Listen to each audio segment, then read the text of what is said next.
Welcome one and all back to another episode of The Damage Report with me, John Idarola, and very lucky to be joined in our continued follow-up to the big midterm elections, which still are yet to be fully decided. We're joined by Rebel HQ's own Adrienne Lawrence. Adrienne, how's it going? It's going pretty good. How you doing? I'm good. Myself and my show are prepared to be overruled, so we're very lucky to have you here. We've got a lot that we're going to be talking about through the course of the show. Not only the continued piling on of Donald Trump, including we've got one of what I would have said was his most loyal spokespeople seeming to turn on him. Others either turning or at least starting to question his future. And he is not responding well to this. He has been very active on the Truth Social, so we'll be talking about that.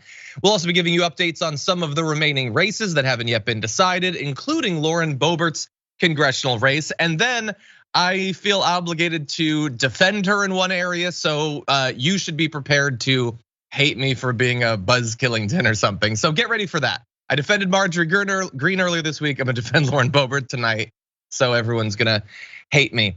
What is Dark Brandon's strategy going forward? We've got the first indications of what he might do. And then we've got a whole bunch of other stuff besides. What Jesse Waters thinks the GOP needs to do to get women to vote for Republicans. That'll be fun. And Twitter is utter chaos.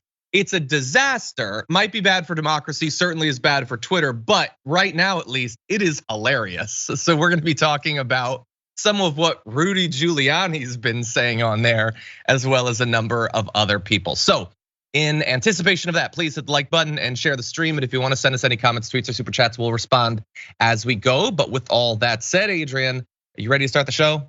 Yeah, let's get it. Let's do this thing. Let's start off with this. And that could go straight through the state of Georgia. Does that include Trump? I think he needs to put it on pause. Absolutely. Look, he'll make that decision. He'll make his own decision. But does he go to Georgia? If I'm advising any contender, DeSantis, Trump, whomever, no one announces 2024 until we get through December 6th. Do you see the former president a need for him to go to Georgia? I think we've got to make strategic calculations. Governor DeSantis, I think he should be welcome to the state given what happened last night. You got to look at the realities on the ground. And Herschel Walker, we've got to win the Senate. That's it, guys. Got to win the Senate. All right, we'll move on. The Democrats first start. That was like a pep talk. Pep talk. Yeah. Hey, that's what we needed. Squad there.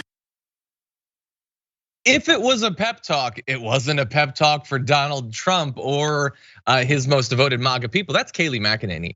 That was his spokesperson saying, hey, maybe don't announce that you're running for presidency because you being out there is really gonna hurt us. And we have this important race to focus on, which you should probably just sit out. Just get some rest at home. But Ron DeSantis, you should come over here, buddy. You should be campaigning. Trump, don't feel obligated or whatever. It's a long flight, you don't want to have to do that. That is just devastating. She went on Fox News to not only diss him, but to boost the guy who's going to be challenging him for the GOP primary. Adrienne, that is just devastating. Absolutely, but it shows you, well, with the GOP and a lot in life, that with some people you're only relevant when you can help them. And the thing is that Donald Trump, because of his antics and also his many indictments, it seems that he is no longer all that helpful to the GOP. And as a result of that, people don't really want his stank on them. And so this isn't shocking to me at all. It's just, we all don't want to be a part of Donald Trump's tantrums, and we know he's throwing them. So.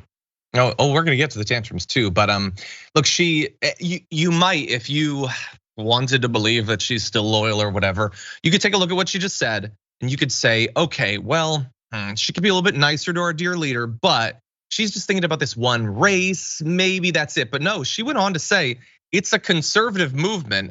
It's not tied to one person, and that's not like she's backed into a corner, and I guess she's willing to criticize him.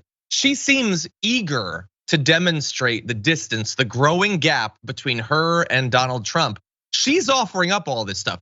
She is sending signals to DeSantis and his people that she might be on his side.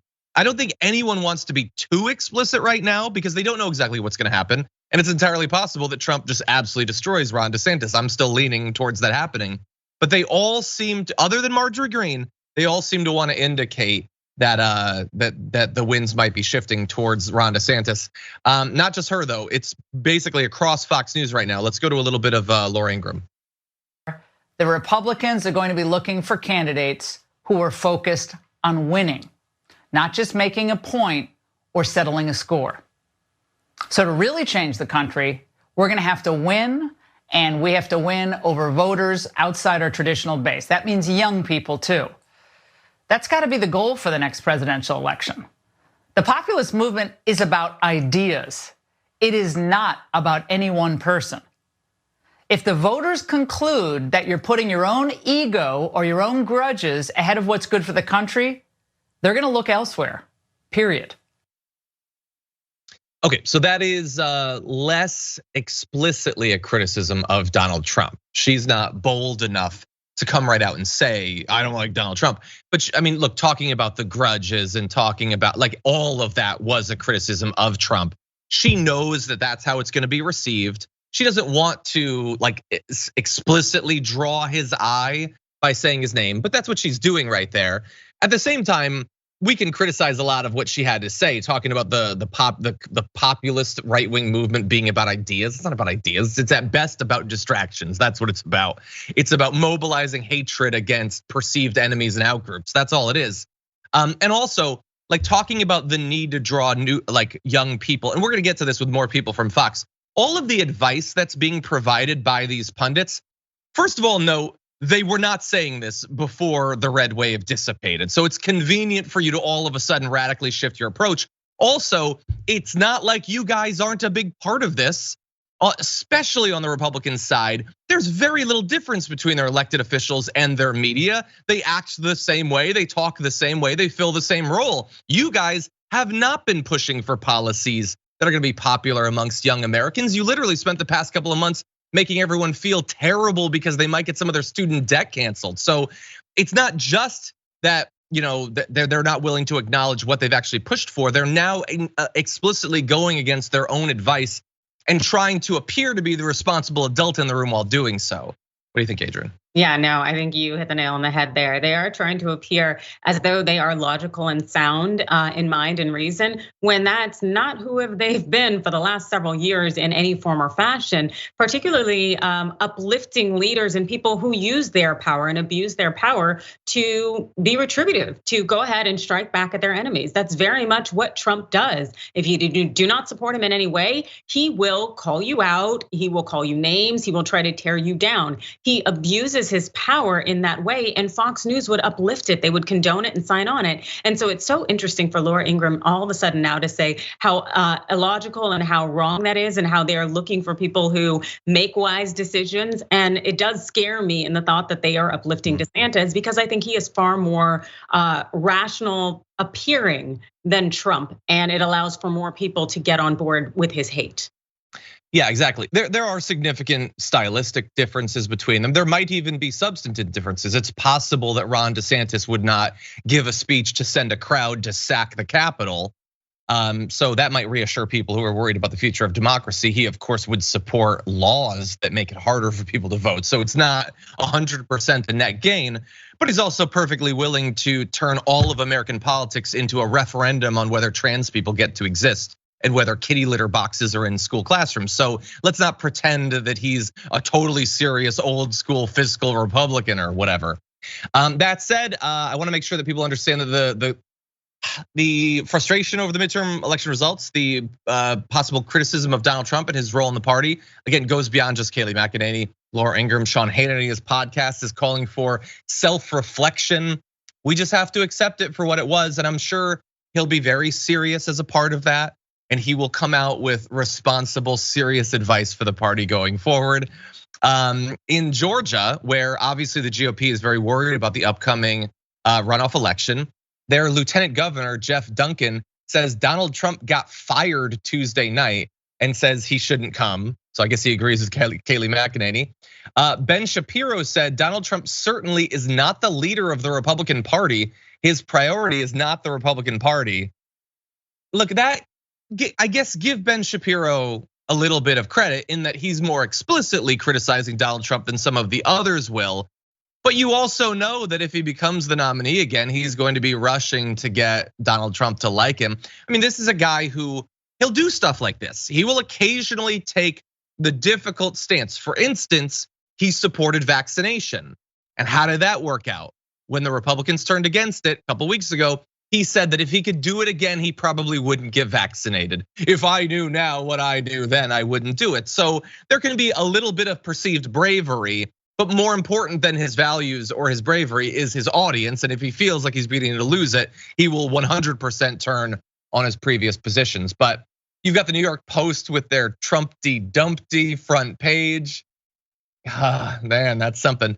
And Tucker Carlson says Republican leadership of the House, the Senate, the RNC should go do something else now because they failed to conjure a sweeping Republican victory. And isn't it convenient for him to say that the elected leaders of the Republican Party are to blame for this when he has been driving so much of what they've thought and said and focused on?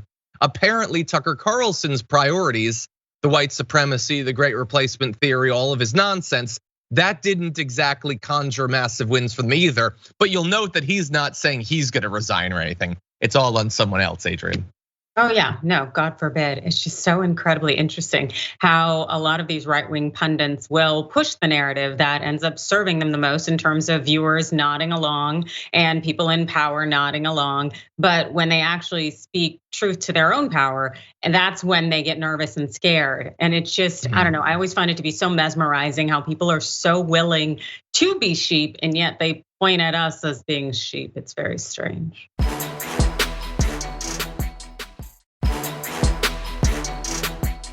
Let's turn to, we've been focusing so much on what people are saying about Donald Trump, but he's still out there and he has a social media site of his own. So we get to follow in real time how he is processing all of this.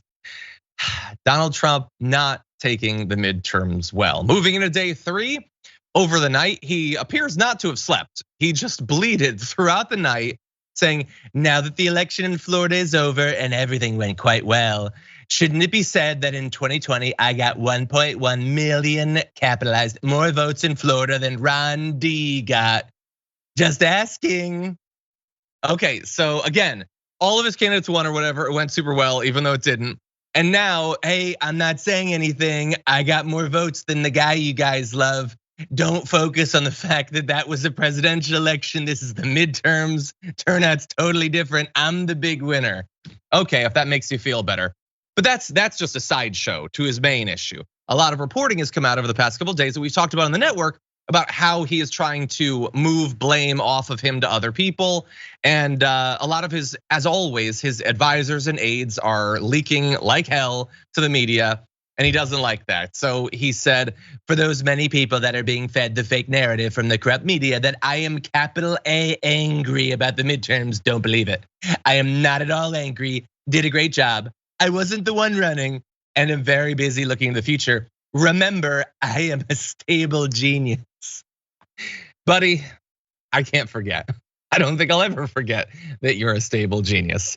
Anyway, Adrienne, what do you think? He's such a whack job. It's incredible though, because everything with Donald Trump is some kind of size measuring contest. And while he's trying to say that, oh, I'm so much better and I had such a bigger crowd and I got so many votes, it's like he's not convincing anyone. This is LDE he's giving off here. And it's just so incredibly pathetic. And yet he does this, and for him to continue to do it and say things, I'm a stable genius. Oh my God, like what is wrong with you? It's so embarrassing. I want to be very clear because I know a lot of people listen to this as a podcast, and you totally should. And if you do, you should go on Apple Podcasts and rate and review us. 5 stars, please, but also leave a message because I love reading those. I didn't add the remember I'm a stable genius. That is literally a part of his bleat. He sent that out, okay, just to be clear. But as ridiculous as that is, I find that part less interesting than this. So you might recall yesterday on the show, we talked about how in trying to evade blame for supporting candidates like Dr. Oz, he came up with the novel strategy of telling the people around him, it wasn't me, it was that damn wacky Melania. Terrible advice on her part. Well, what do you think they did? They went and talked to the media, and the media reported it.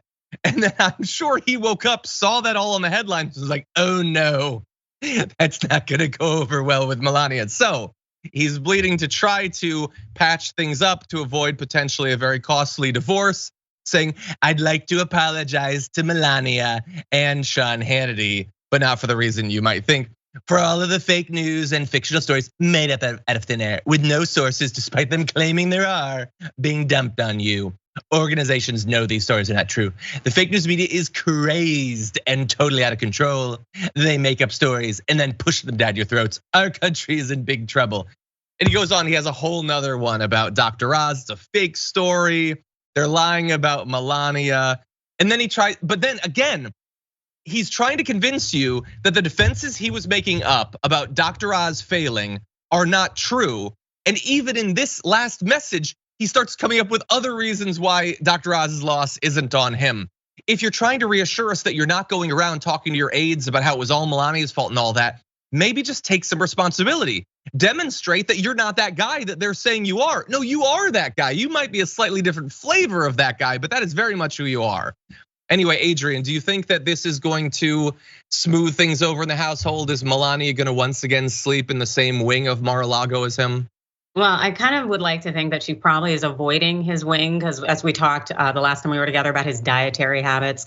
But I think there also might be the possibility that Melania may not be able to read, so this could all work out in their benefit. But if Adrienne, be fair, she's not Leah Michelle. Come on, I'm sure she can read. Okay, fine. But it does speak volumes to their dynamics, the fact that he's even addressed the issue by coming up with this tweet, because it probably does say that she was not happy at all to hear that she is being forced to carry this burden of blame for Dr. Oz and his performance, because it seems that Donald Trump's kryptonite is accountability. And so he is so incredibly uncomfortable with it, so that he is willing to come on here and spin another lie because he thinks it makes him look good. And it's just so incredibly strange and weird that he has so many followers who are willing to lap this up. Yeah. So we haven't gotten to catch up much from the election. So I do want your opinion of, I want two scenarios. So one, how do you think this thing plays out in terms of the potential figurehead of the Republican Party? Like, are they going to shift over to Ron DeSantis? Are they going to stay with Trump? How do you think the primary is going to go? And then what would your advice be? Oh, okay.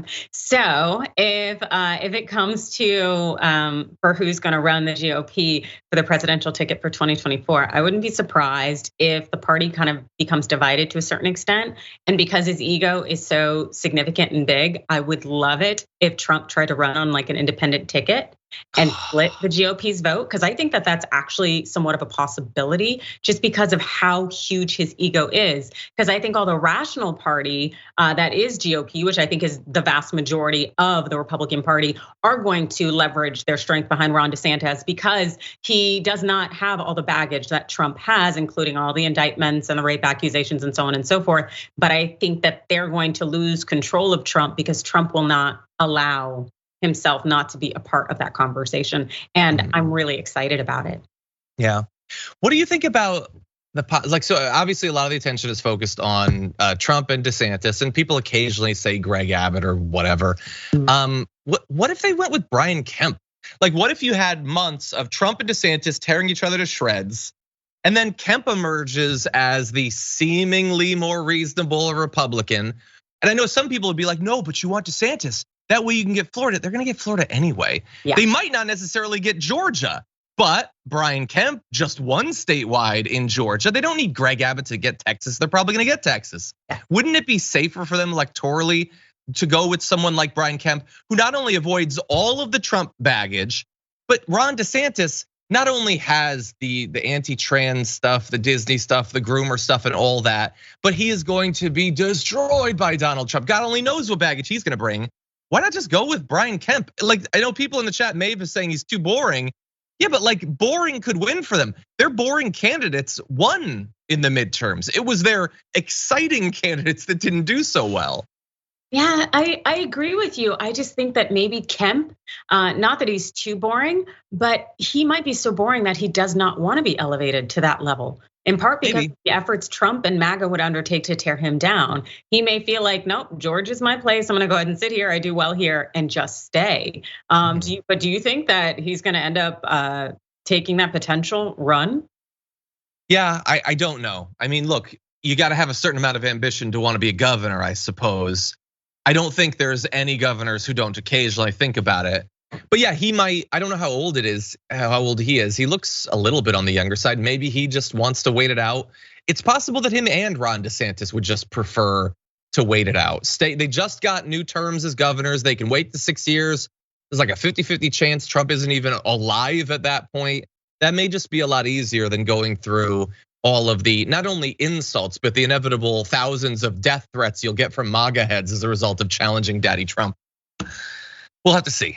I'll have to see. Anyway, with that said, we're gonna turn to other races as well as a look ahead to what the Dems might do if the Republicans do take over the House. We'll have that and more for you after this.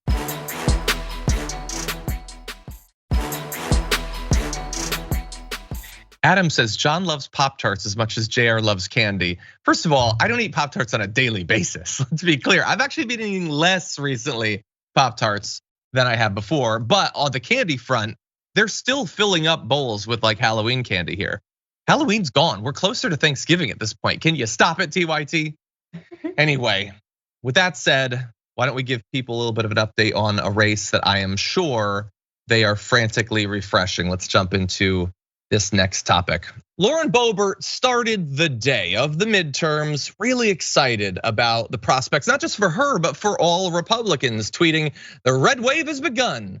Congratulations to Congresswoman Real Anna Paulina. America First is winning."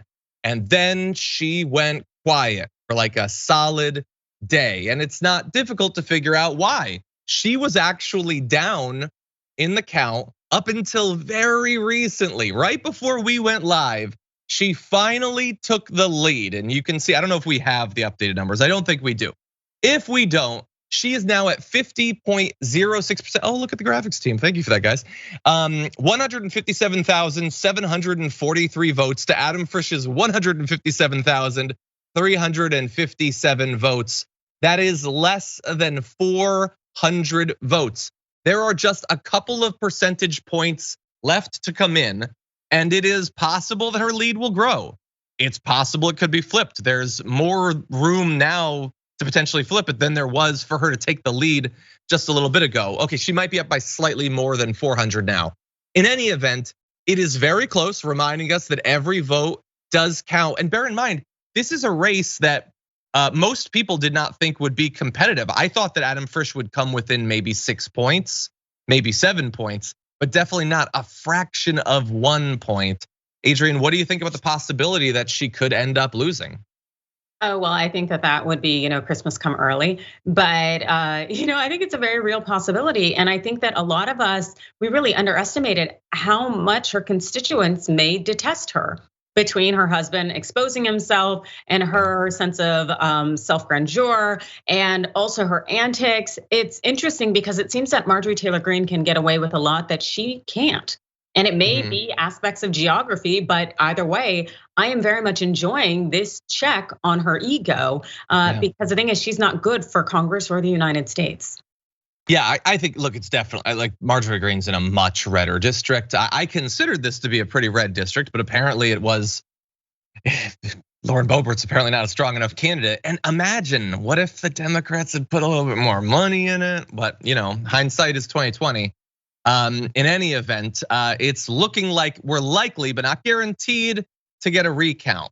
In Colorado, state statute requires a recount, quote, if the difference between the highest number of votes cast in that election context and the next highest number of votes cast is less than or equal to 1/2% of the highest vote cast. So that is certainly possible. And I know everybody's refreshing it. I was waiting like all night, like, can they not just count like 10 votes? Even Lauren Boebert, who I don't think is particularly good on social media, she tweeted out this. This is when she finally broke her silence. Come on, do something. Hey, I like that. That's actually not bad. Most of her Twitter activity is just the absolute worst. But yeah, we all want to find out what's going to happen. Maybe we'll know by the end of today, but there will almost certainly be a recount. So let's not get too ahead of ourselves. In fact, Adam Frisch is advising his supporters, saying we need every vote. Ensure your ballot has been counted. If you've received a ballot rejection letter from your county clerk, you can fix it via text Text Colorado to the Secretary of State at 28683 and follow prompts to fix any errors. Your rejection letter has the info you'll need. And that's the sort of thing that in most elections wouldn't matter, but this could come down to just a couple of votes. So if you're living in that area and this affects you, you should definitely reach out to people. That would be my advice. Absolutely. And I do hope that maybe there's some ballots that they're still working on, definitely the ones that maybe are on their way. But I really hope that the GOP isn't engaged in the antics that we know them to be engaged in, because as we saw when they were saying there was so much election and voter fraud, that it was really only Republicans engaged in this behavior. And so I'm just praying that they're not behind closed doors engaged in anything. Yeah. I want this to be over ASAP. We'll see. I've been pleasantly surprised by how little like big claims of elections being stolen we've seen so far. Not to say that none of them are claiming it, and Trump very much is saying that Nevada and Arizona are experiencing fraud or whatever. But for the most part, I'm not seeing a lot of it, so that's good.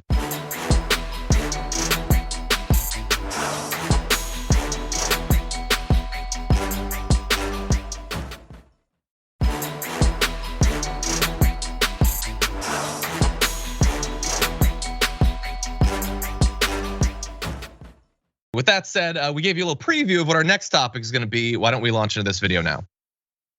What if she loses? And what job will she have? Because I don't even think shooters exist anymore. I don't think shooters exist anymore.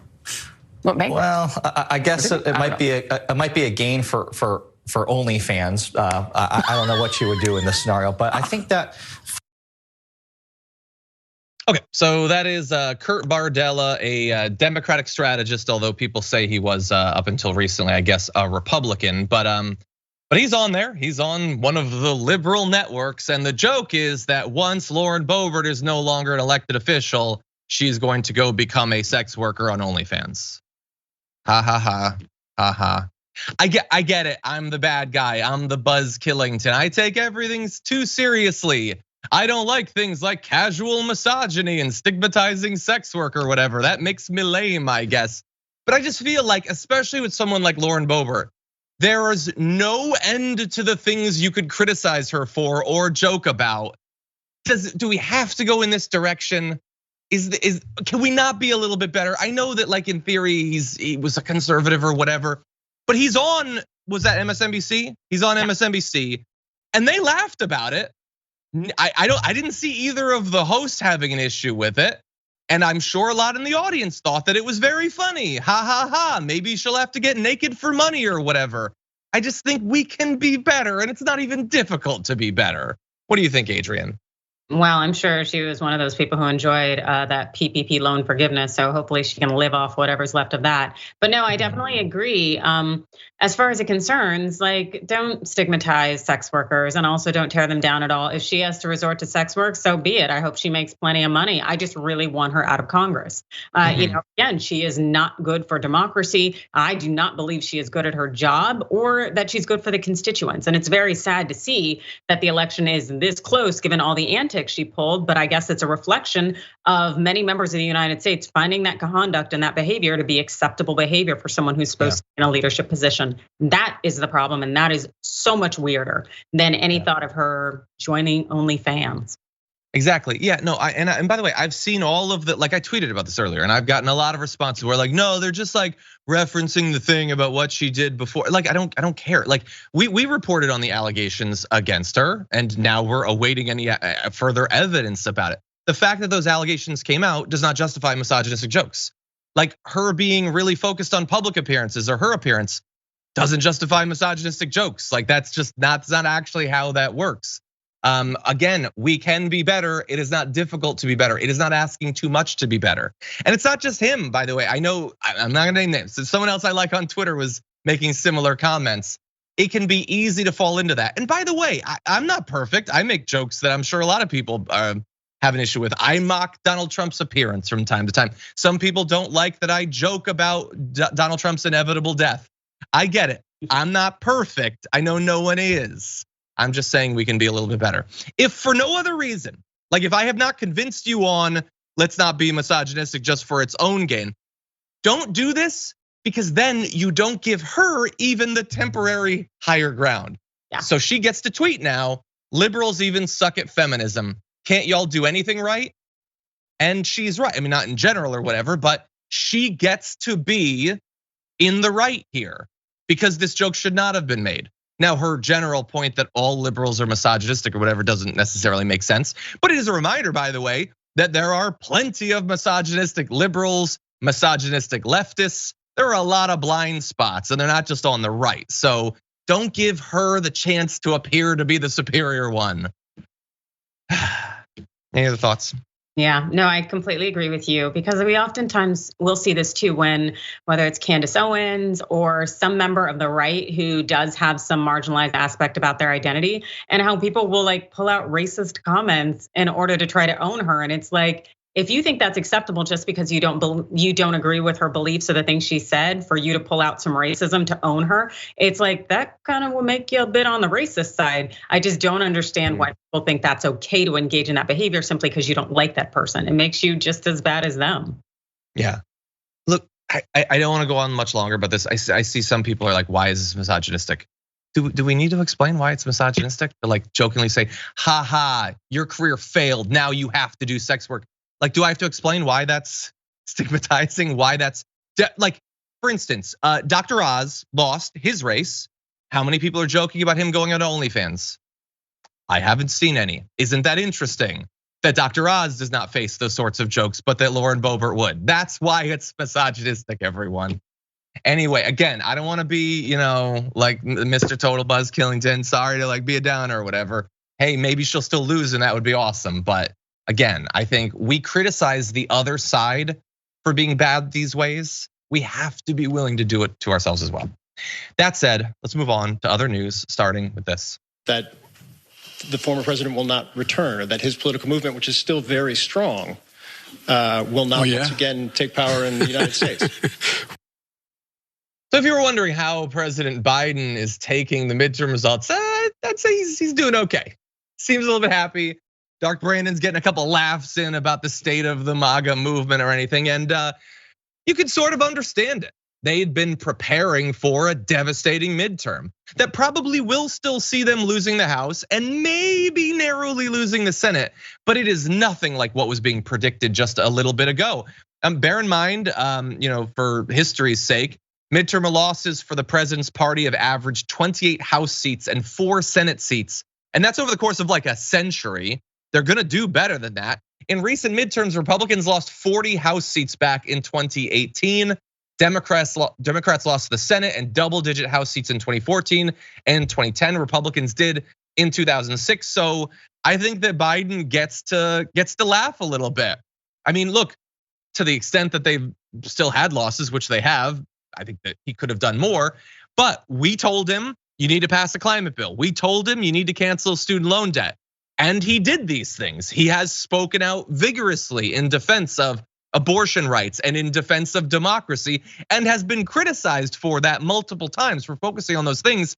Well, it's been shown in exit polls that those were important issues to a lot of people. And so while I am one of the first people to criticize Joe Biden when I think he deserves it, and we're gonna be doing that in just a few minutes, I think he gets to laugh a little bit because he has avoided a perhaps devastating midterm election by doing some of the things we've been asking him to do.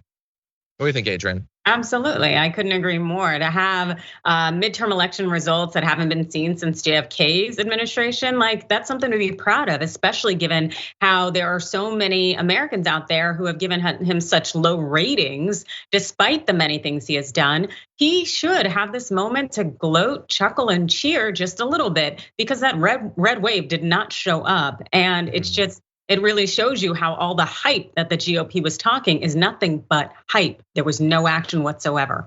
Yeah. The question is now going forward, what is Biden gonna do? The laugh is fine, but the laugh isn't a governing strategy. So here's the initial word that's sort of being disseminated from the White House. If a narrow GOP victory in the House produces an unwieldy, chaotic majority, which that's the only kind they could possibly have with the GOP, it can give Democrats the perfect foil to highlight their differences. If Democrats keep a bare Senate majority, Biden could promote his agenda in that chamber and then rail against House Republicans for stalling it, which is actually sort of what I had predicted a few weeks ago. They had been talking on the right about how like we need people to understand that Republicans want to take over, not so that they can solve problems, but that way going into 2024, they can have created even more chaos. Democrats will have less capability to actually deal with issues as they come up. But that is a risky strategy. That only works if you can avoid culpability for the chaos.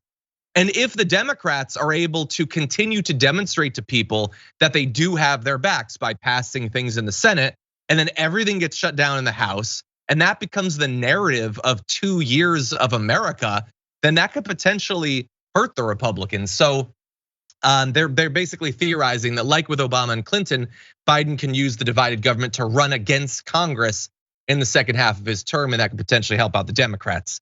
That's by no means a guarantee of success, Adrienne, but I don't think it's as clear cut as the Republicans think it will be, the effect of them controlling the House. Yeah, and I agree as well. The thing is, it's that they seem to have so much of a strong control when it comes to media and creating this narrative where they can make excuses for why they didn't approve things, why they didn't pass things, and they always love to point fingers when it comes to the Dems.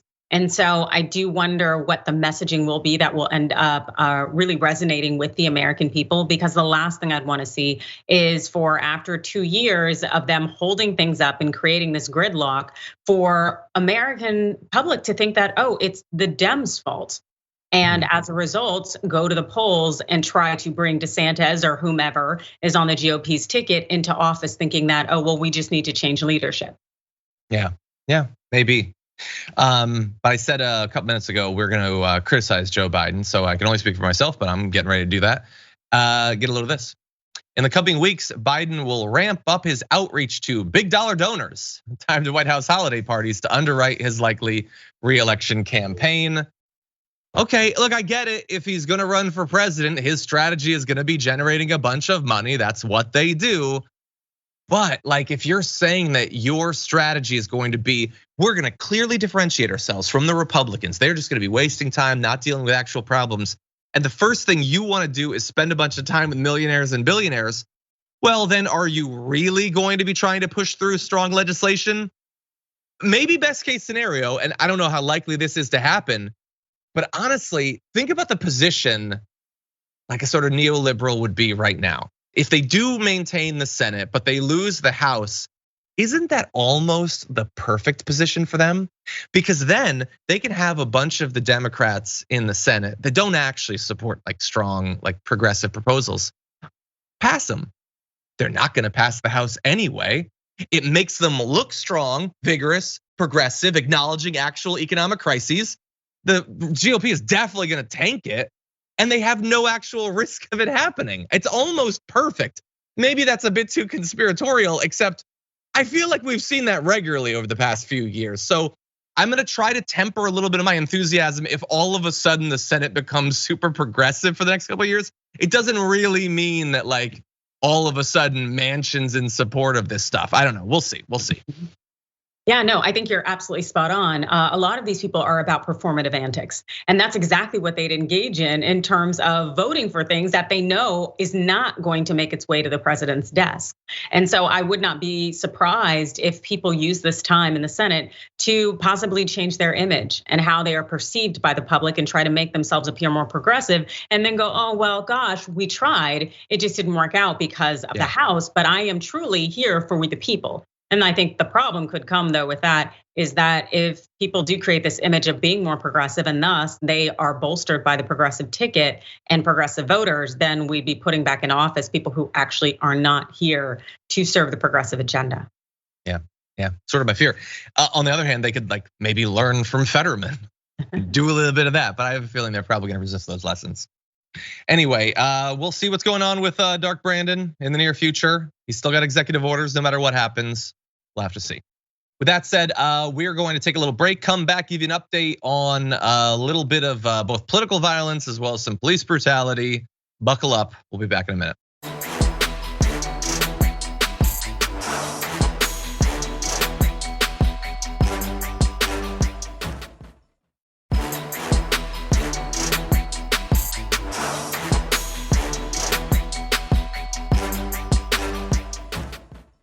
Okay, everybody, this hour is fast rushing by. Let's jump into some other news, non-election stuff. Let's jump into this.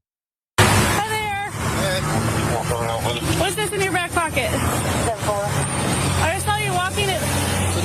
recreational age. What's the problem? You a tyrant? Yeah, I am actually. What's your name and date of birth? I don't have to give that unless Yes, sir. I was investigating. You have reasonable. Do you want me to put you in handcuffs right now? Yes, sir, I do.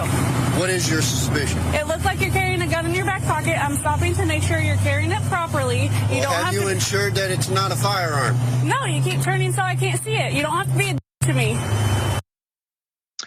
So you might be familiar with this story at this point. This is a legally blind man in Florida, James Hodges, being approached because of his cane. They think it's some sort of weapon, and so the cops decide to hassle him. We have some updates on this story, but just in case you're not familiar with the entire interaction, let's jump into a little bit more of the video. What'd she stop you for? For a walking stick. And it could look like a weapon. She asked you to present it, okay? Now she's asking me for ID. Okay. I don't need the ID unless there's reasonable articulated suspicion that I have committed a crime and committing a crime or about to do a crime. Sir, and her suspicion was that you were armed, okay? And she's asking you for your ID. Well, now she has verified that I am not armed. Okay. So there is no problem. Do you have your ID or not? I do have my ID, but you don't need it. Okay. Okay.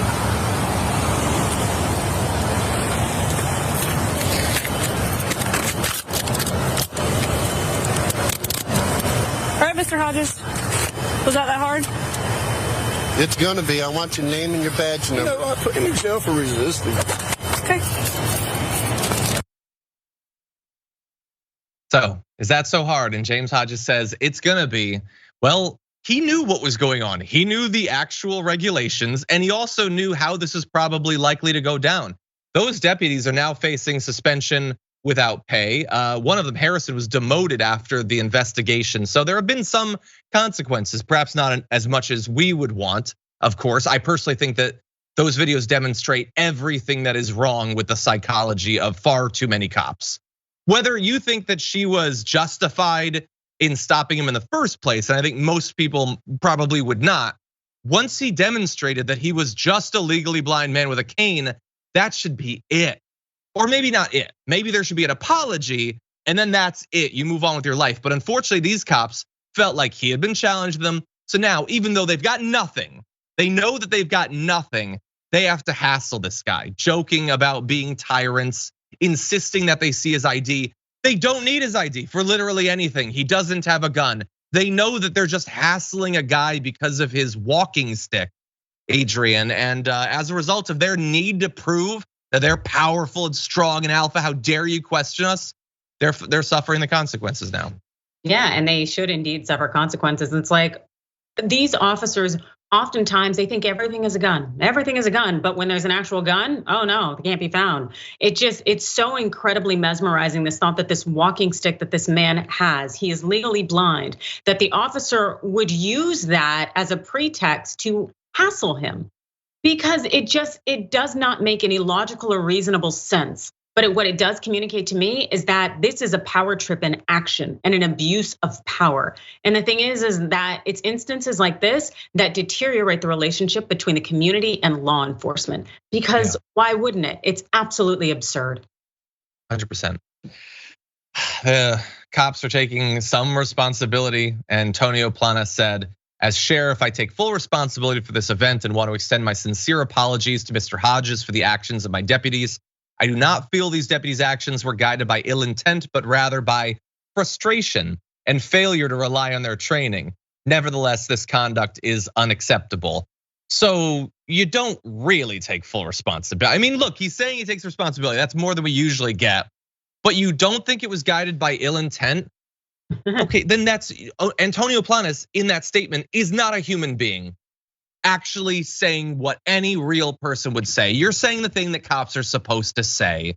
They just got frustrated. No, but that's the issue.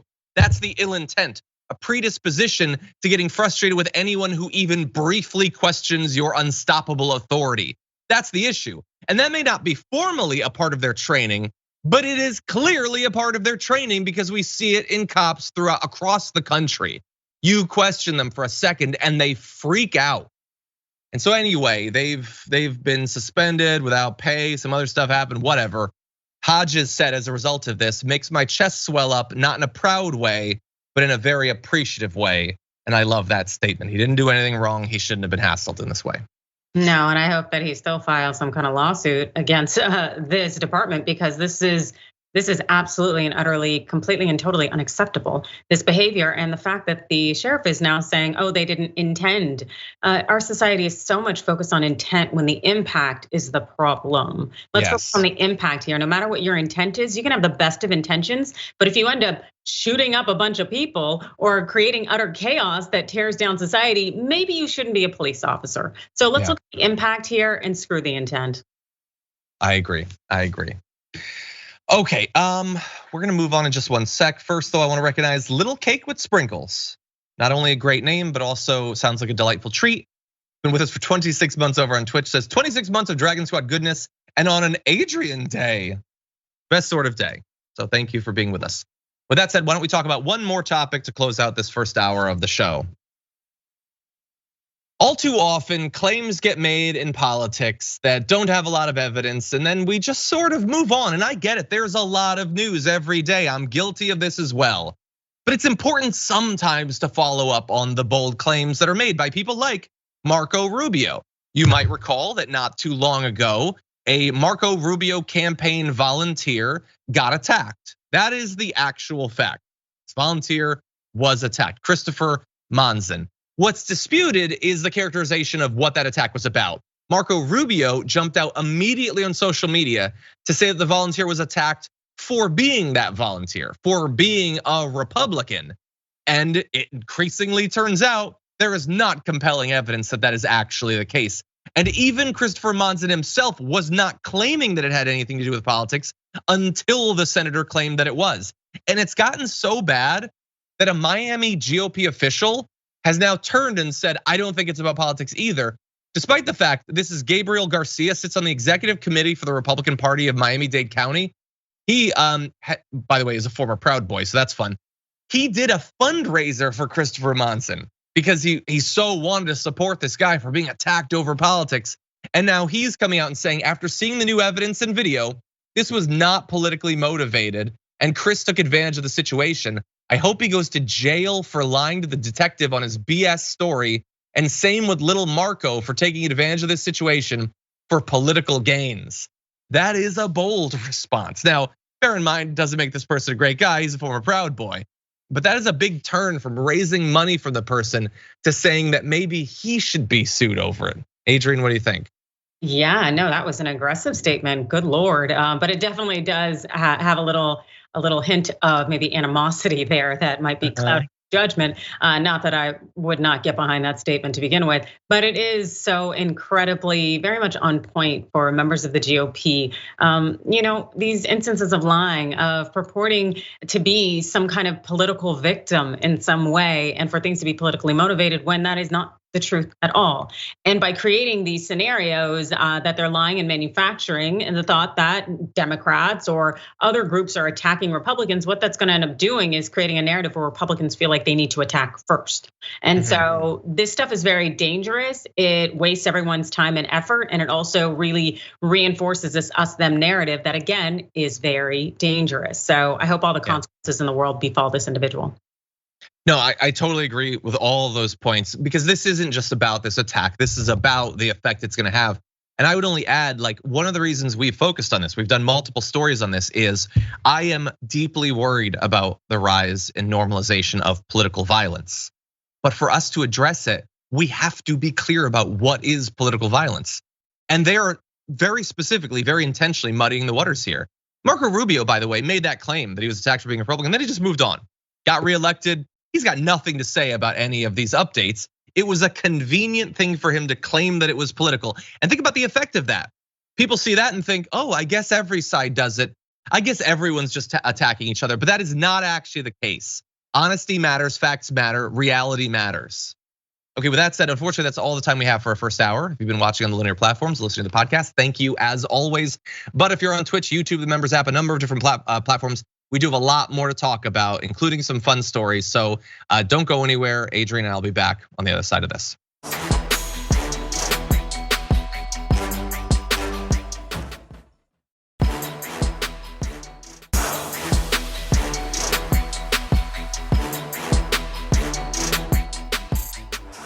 Thanks for listening to the full episode of The Damage Report. Support our work, listen ad-free, access members-only bonus content, and more by subscribing to Apple Podcasts at apple.co/TYT. I'm your host, John Adarola. I'll see you soon.